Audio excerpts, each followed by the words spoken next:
Crypto Hub, coming at you at 5:52 in the morning from Leander, Texas. And this is my podcast. And I cover all the crypto news. I don't do it daily. And sometimes I do crypto projects, and sometimes I just do the news like this. And right now I'm broadcasting live on Theta TV. And I wanted to go ahead, here I am, and give you a news update on what is going on. I know some of you guys haven't seen me stream in a little over a week. Ever since, well, no, not quite a week. December 16th was the last time I streamed. And that's because I've been working hard on a video about Cardano. So I try to mix it up between videos about specific projects and then videos, just general videos and live streams like this, just about the news. So I'm about to put one out covering Cardano, and that will be this evening. So hold me to it. I'm gonna do it. It's just by the time I get home from work and deal with kids and put them to bed, I'm get super exhausted and tired, and I've just been crashing lately. But I'm trying not to do that, and I'm trying to remain productive. And Cardano is a huge topic for anybody to cover. So so I'm going to do it. But anyway, let's look at what's going on in the news today. Let me see here. Let me pull up CoinGecko and see where we are this morning. I haven't even really looked at anything. I'm just trying to get something out there and to stay in touch with you guys. Bitcoin's at 23,084.27. It's been hovering that way all week. This is really good. December 16th, I did my last broadcast because Bitcoin hit 20,000. So since December 16th, and that is, let me see how many days that is. It's 1, 2, 3, 4, 5, 6, 7 days. So exactly 1 week, Bitcoin has been just sitting around, hovering around between 20 and 24,000, because it has hit 24,000 on a couple of occasions. Last night it did for a little bit. It's amazing news. Ethereum right now at 599.33. It's actually dipped below 600 for the first time I've seen in a little bit. But everything's kind of in the red right now, having a nice healthy correction. Well, except for XRP, which we'll talk about in a little bit. XRP's been kind of a train wreck this past week. I'll get on that. I'll come back to that.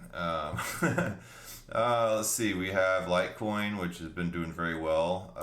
I'm not a holder of Litecoin, and I'm not exactly a fan, but a lot of people like it and see great things for it this next year. While on the other hand, I've seen a lot of people be pretty bullish about it. So it's kind of a mixed case here. Bitcoin Cash, whatever. Binance Coin, I don't know much about that because I can't even use Binance in Texas. So I don't even mess with Binance. Chainlink is down to $11.86, having a dip. We'll see what's up with Chainlink. I have high hopes for Chainlink. I love the use case. I love the project. The community's great. It's been hovering around $13, between 12 and 13. This is the first I've seen it dip to $11.86 in a while. However, everything else is in the red too, so I wouldn't be alarmed, sounding the alarm or anything like this. It is. I think Chainlink has huge potential in this next year. Polkadot as well. Polkadot and Cardano are two of the Ethereum killers, but there's going to be no Ethereum killer. Everything's going to have their own niche. There's going to be plenty of room for everybody once mass adoption comes into play. So don't go around with your tribalism. I don't want to hear it. We're all going to move up together. The rising tide rises all ships. So, stablecoin, Bitcoin SV, I don't even know why it's there. People maybe just buying it because they think it's Bitcoin. Let's see, Stellar, same thing with XRP. Right now, those types of coins are not having a good time, especially with all this attack from the SEC on Ripple. So, Monero, it'll be interesting to see what happens with the Monero. I'm actually trying to mine Monero right now on my computer. I want to see how many exchanges are going to continue listing Monero with all these regulations being implemented in the cryptocurrency world. Monero is, to me, an amazing project and an amazing token, and I would definitely like to to get a piece of that pie before.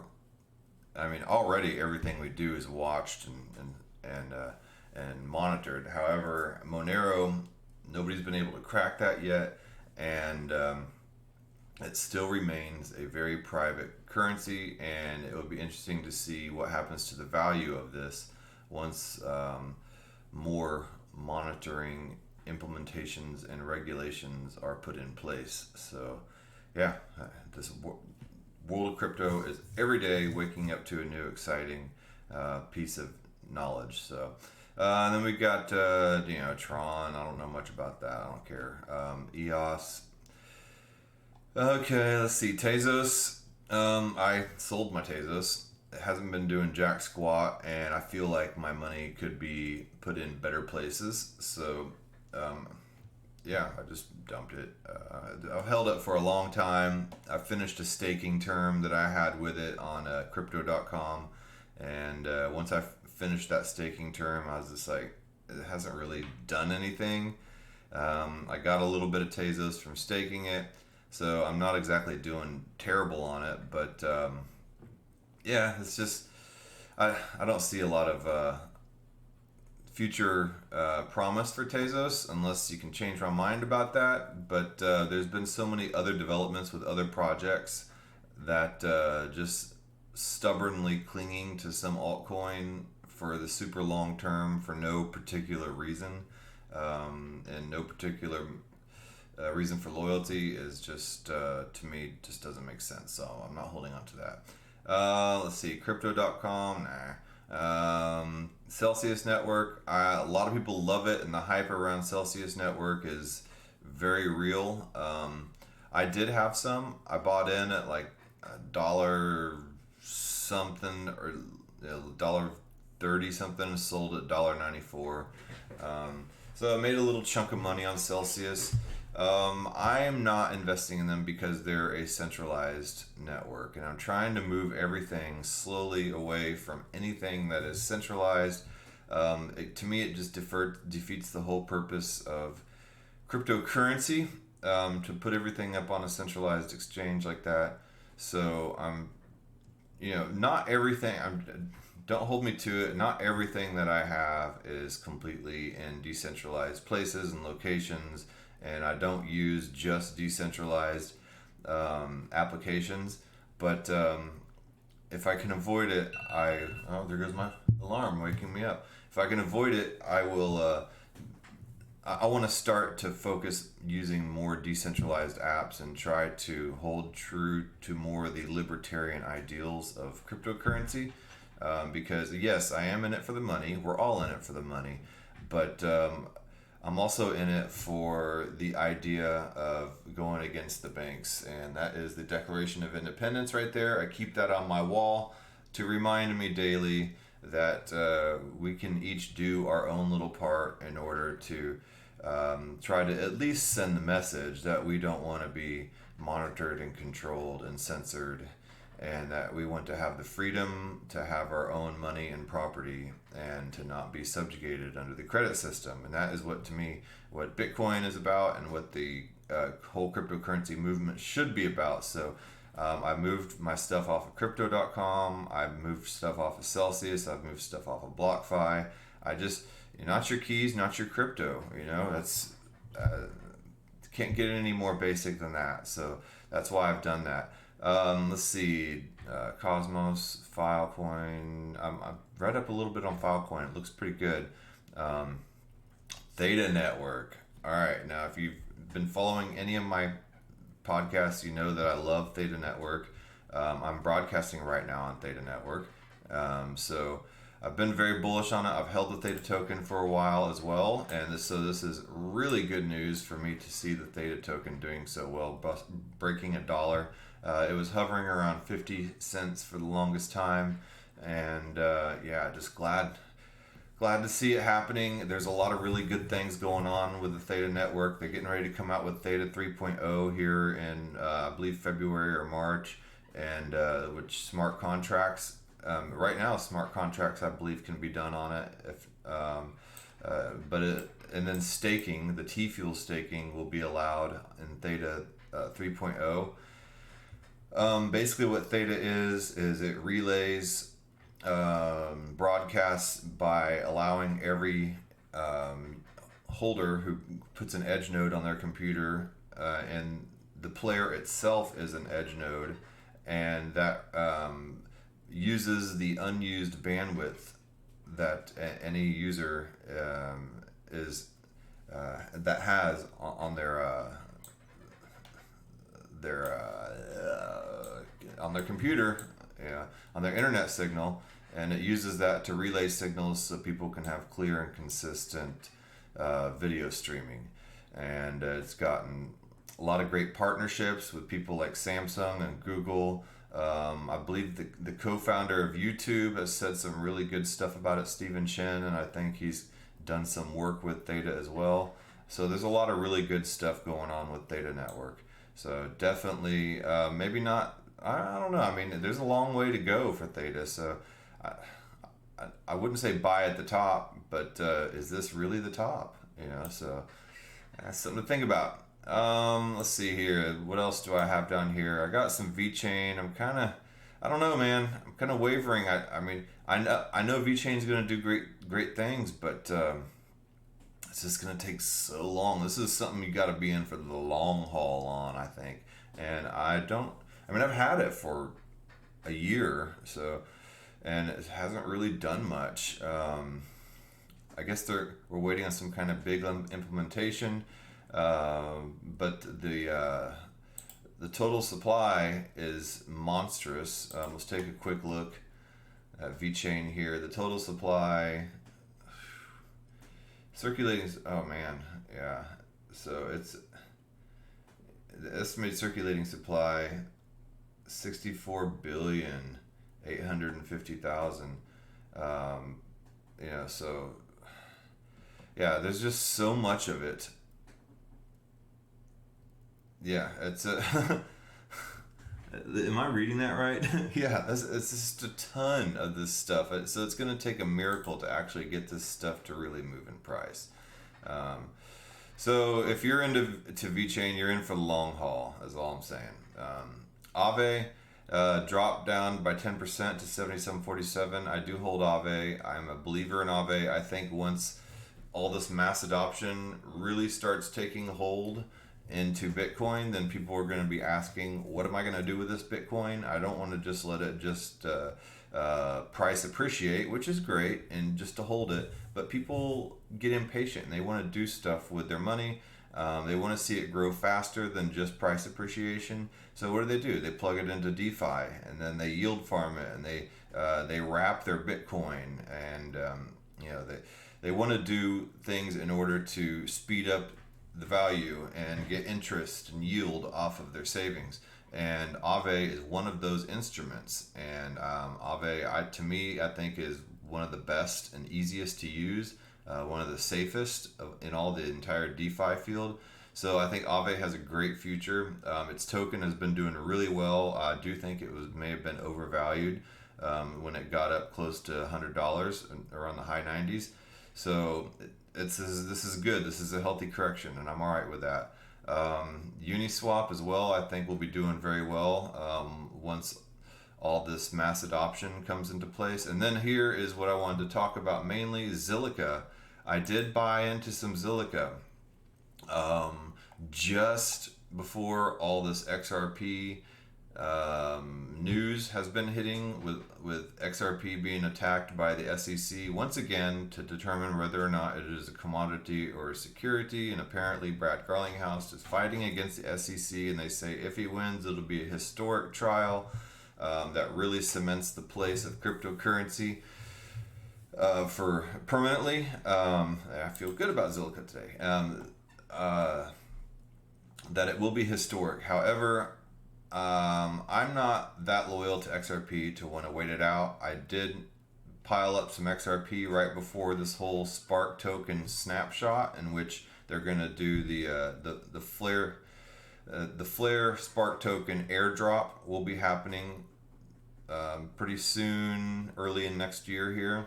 And they did the snapshot on December 12th. The price of XRP spiked, And then now that they have the snapshot, people started selling off. I've sold off part of it as well.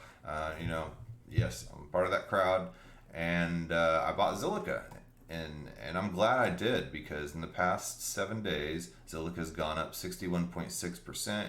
In 30 days, it's gone up 152.5%. And in 1 year, it's gone up by 1,038.1%. So this altcoin is doing really well. I first learned about Zillica back in February. I listened to a podcast called Crypto Basic. So it's one of my podcasts on my rotation. I think they've not put anything new out in a while, but it's episode number 224, if you can see that. And it interviews Amrit Kumar with Zillica, and when I heard it, I mean, I didn't think much about it. My knowledge in blockchain was just beginning to grow back then, beyond Bitcoin. So I didn't know what the hell they were talking about. Now with a little more knowledge, I'm learning more about sharding and side chains and stuff like that, and their purpose, and especially now that ETH 2.0 has officially rolled out. So Zillica has a huge place in all this, and Amrit Kumar had some really good stuff to say in that interview, so it piqued my interest, but I wasn't quite there yet. And then I saw Zillica on Unstoppable Domains, and that's where instead of the long crypto address, you can make your wallet say something like, mine is eurekajohn.crypto. eurekajohn.crypto instead of, and that points to my Ethereum address. So you don't have to sit there and type in that long form of numbers. You don't have to copy and paste it to your clipboard and risk getting that wrong. All you got to do is type in eurekajohn.crypto and you can send me Ethereum. I also can get eurekajohn.zil, and you can, here, I'll go to it here. Unstoppabledomains.com, and I already own several blockchain domain names. So think about it kind of like the beginning of the internet, when people were squatting on domain names, pets.com, sex.com, all these people were just buying them up right and left, and then they were selling them whenever there was a need demanded for it. So I've gone and I've bought some domain names I think somebody might need in the future and that were available. I bought pressurewashing.crypto, texastough.crypto, just because, the city of Leander.crypto, city of Round Rock. So I bought several ones. I bought cashfast.crypto, but however, they also have, let's try cashfast, and then check this out. What is there? .zil. And then when I saw that, I knew Zillica, that there's something else happening with Zillica. So something to think about. There's a lot of reasons behind Zillica, and apparently Zillica right now has just implemented staking. So I put my Zillica up on Atomic Wallet. Atomic Wallet is super easy to use. I like it a lot. Let's see here. Atomic Wallet. I'm not going to show you my wallet just because that's my private personal information. But we'll show you the website. This is a great starter wallet for anybody getting into the crypto space, and I use it as well. I wouldn't say I'm advanced, but I guess I'm an intermediate crypto user. And you can buy directly with your credit card. It has the assets in which you can earn Zillica right here. You can also stake several others, but this one, ROI 18%. So has it gone up, or is that just the marketing? When I checked yesterday, it was at 17%. But you can stake your Zil here, and 17%. I mean, you can't really argue with that. That's really good. So anyway, Zillica is the first public blockchain built entirely on a sharded architecture. There's a whole rabbit hole you can go down with on sharding and side chains and roll-ups and all that type of stuff. So I will make a video to cover Zillica. I would like to go into detail with it. So for its purposes now, I'm just gonna kind of skim over the website and let you see where to go do some of your own research. And I do this as well with all my other videos, even the ones where I focus specifically on things. I'm here to show you where to do your own research. I'm not here to do your research for you. And also, I'm not a financial advisor. I got to say that too. I mean, it's not just because I have to say it, it's because I want to say it. Don't follow my advice. Come do your own research. I'm just showing you websites you can go to. Here's Amrit Kumar. So check out that Crypto Basic number 224 interview. He does a really good synopsis of what he wanted to do with Zillica, and that was back in February. And now it looks like everything he said in that interview is coming to fruition. So it'd be really good to go back and listen to it and see what's happened, what he was proposing would happen, and then now everything that's happening. So here's the team. Looks like they have a pretty good team. I don't really know any of these people, but I will dig into this. So here's the platform team. Yeah, so they got a lot of people behind them. Wow. Okay, cool. Well, that's good to know. Like I said, we'll dig into it. So let's get back to what's going on as why I bought Zillica. It's because XRP's fallen 24% in 24 hours as exchanges begin delisting. XRP price fell 41% on Binance over the past 3 days. Sorry XRP, man, this is your day in the dirt.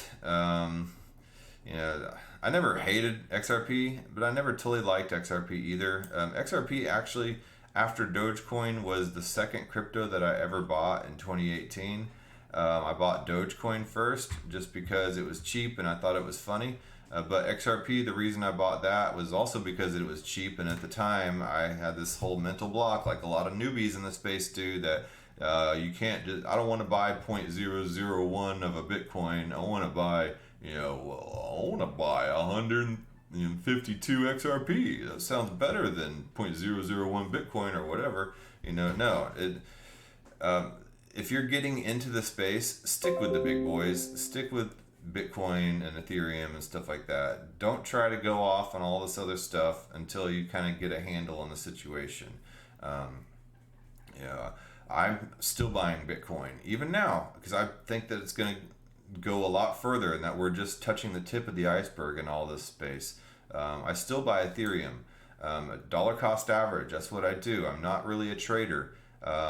Every once in a while, like this, I sold my XRP and I bought some Zillica. I'll switch over to different projects if I've made some healthy, and I did make some good money off of XRP. I bought most of my XRP pretty cheaply, and then I, sold, around the 50-cent mark.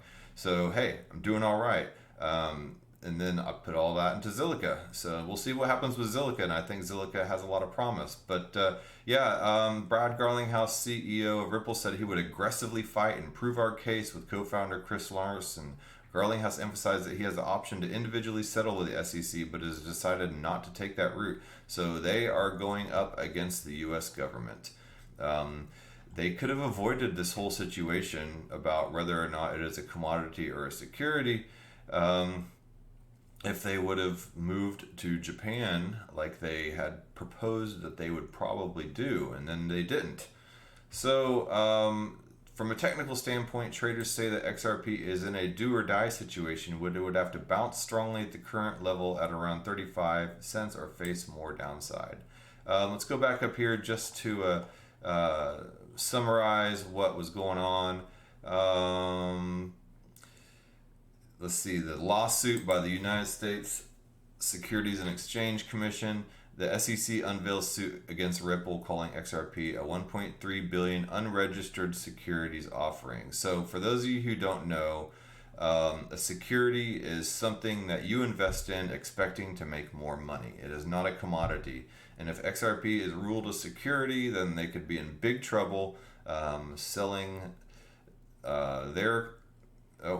Ripple selling XRP as a security that is unregistered. And I don't know enough about the financial space to really know what the consequences of that would be, but I know sounds pretty disastrous to me. So good luck, guys. We'll see what happens with XRP. So in the meantime, I'm not emotionally bound enough or care enough about that whole project to really stick it out.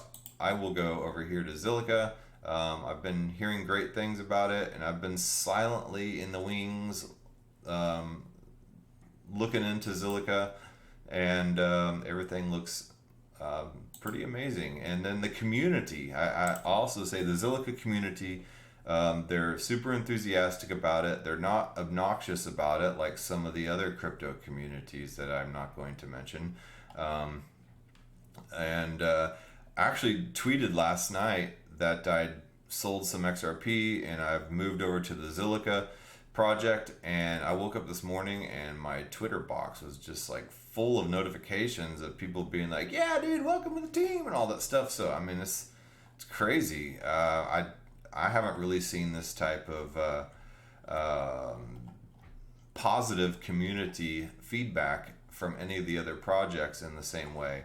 I mean, Nimic was pretty close. So people were pretty stoked about Nimic. Yeah, Zillica has been a whole different level of community involvement that I've seen. So here we go. Staking is available to developers in the public. You can learn about that on GitHub. They have the Zillica improvement proposal. So we'll be going over in the detail with this. Here's their roadmap. So go to their website. Give them a scan. But anyway, I got to cut this short. I got to get in the shower and get ready for work. I got to make my paycheck so I can drop some of my paycheck into my dollar cost average habit, and keep on keeping on. So you guys have a good day. I will talk to you later. Let me see. Okay, Theta Stream is still going. Let's have a good day, guys. This is the last day of work for me, so my Christmas break is gonna start. I'll have 4 days consecutively of no work, and so I will be broadcasting a lot. I will be doing my Cardano I guess analysis, even though I'm not really a analyzer, but I'll do my Cardano overview this evening, so tune in for that, and then give me some feedback on what you think. I know the Cardano people have been waiting for me to cover their project because they really like their Cardano token. So anyway, yeah, you guys have a good day, and I will talk to you this evening. Okay. All right. See